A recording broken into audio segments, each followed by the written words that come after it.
কথাটা বলেই শাড়ির ভাঁজ খুলতে গেলেই নিয়ে আসলো তিতির। এতক্ষণ দেখানো তেজ টেজ সব ভুলে গিয়ে শান্ত স্বরে আওড়ালো তিতির। ছেলে মানুষ কি শাড়ি পরাতে পারে? ওটা আমার হাতে দিন, আমি পরে নিতে পারবো। হঠাৎ তিতিরের গরম রূপ হঠাৎ করে কিভাবে ঠান্ডা হয়ে গেল। আরাপ ছোট ছোট চোখ করে চেয়ে তিতিরকে বলে উঠল, অভিনয় করে লাভ নেই বউ। ছেলে মানুষ যদি লুঙ্গি গিট বাঁধতে পারে, তাহলে শাড়ি প্যাঁচ দিতেও পারবে। দেখি হাত সরা। অতঃপর তিতিরের মিষ্টি মিষ্টি কথায় কোনো কাজ হলো না। ভয়ে চুপসে গেল তিতিরের চেহারা। ছোট্ট কপালটায় ভিজলো ঘামে, গাল গড়িয়ে পড়লো কয়েক ফোঁটা তা। আরাপ শাড়ি ভাঁজ খুলতে খুলতে এগিয়ে আসতেই হঠাৎ দরজায় কড়া নাড়ল মিষ্টি। খোলা থাকলেও ঢুকলো না ভিতরে। বলে উঠল মিষ্টি, ভাইয়া দাদিমা তোমাকে ডাকছে। সাথে সাথে মিষ্টির কথা শুনে আরাপের কপালে ভাঁজ পড়ল। চর সুযোগ শব্দ করে এগিয়ে গেল বোনের কাছে। পরপর হাতে শাড়িটা মিষ্টির হাতে ধরিয়ে দিয়ে বলে উঠল, তোর ভাবিকে এটা পরিয়ে দিস, আর দেখিস পায়ে চোট পেয়েছে তো আবার যেন বিছানা থেকে না নামে। কথাটা বলেই বেরিয়ে গেল। এদিকে হাঁপ ছেড়ে বাঁচল তিতির। তখনই শুনলো যেতে যেতে আরাপ বলছে, এই দাদার বউটা এত জ্বালাচ্ছে কেন? এর জন্য যদি কেঁদু আসতে লেট হয়, তাহলে এই বুড়িটাকেই ধরে আগে আমি বিয়ে দিয়ে দেব। সন্ধে নেমেছে অনেকক্ষণ আগেই। ব্যস্ত অলিগলি মানুষের আড্ডায় জমজমাট।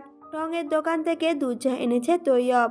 আরাপের সামনে রাখতেই ফোন থেকে মুখ তুলল আরাপ। বলে উঠল হালকা হেসে, কিরে তবলা, সারাদিন কই ছিলি? তৈয়বের মুখটা ভার, আনমনে মুখটা ভার করেই আওড়ালো, আর তুই কি করলি? আমাকে না জানিয়ে বিয়ে করে ফেললি।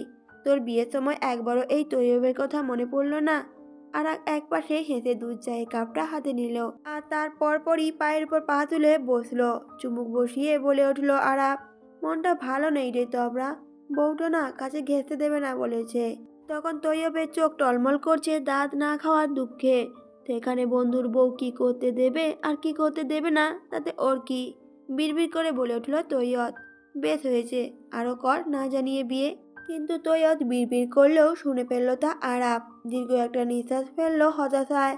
বলে উঠল, না রে, আর করব না, এটাই ফার্স্ট অ্যান্ড এটাই লাস্ট। আর দাঁত নিয়ে এত মন খারাপ করিস না।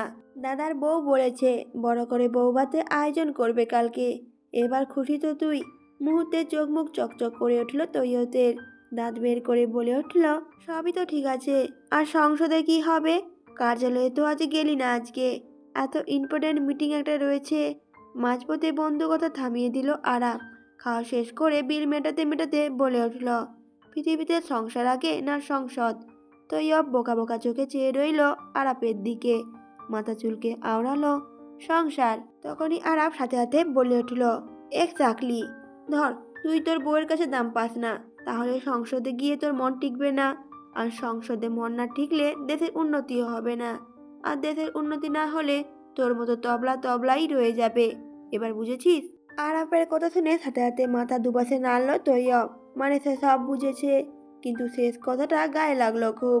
আরাপ ততক্ষণে বাড়ির উদ্দেশ্যে হাঁটা শুরু করেছে। তার পেছন পেছন দৌড়ে আসলো ছেলেটা।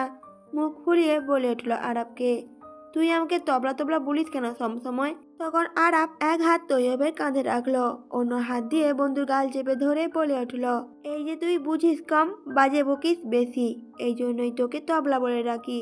ঘুমানোর আগে শাওয়ার নেওয়ার অভ্যাস আরাপের। আজকেও তার ব্যতিক্রম হলো না।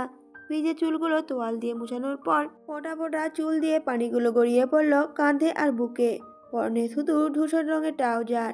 বিছানার উপর হাঁটু গেড়ে বসে আছে তিতির। হঠাৎ চোখ তুলে চক্ষু চড়ক গাছ হয়ে গেল তিতির, কারণ তার সামনে আরাপ দাঁড়িয়ে রয়েছে।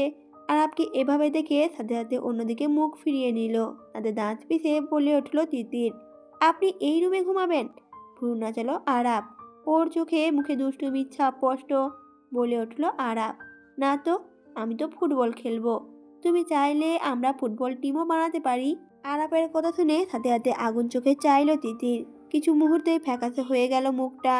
ঢোক গিলল আরাপকে দু হাতে ভর দিয়ে ওর দিকে এগিয়ে আসতে দেখে। তা দেখে তিতির পিছিয়ে যেতে লাগলে দেয়ালে পিঠ ঠেকল। যে দেয়ালের উপরে অংশ জুড়ে বড় করে টাঙানো এমপি আরাপ চৌধুরী। সামনে এই পাগলটা, পেছনে এই পাগলটা। নিজের মধ্যেই কেঁদে ফেলল তিতির।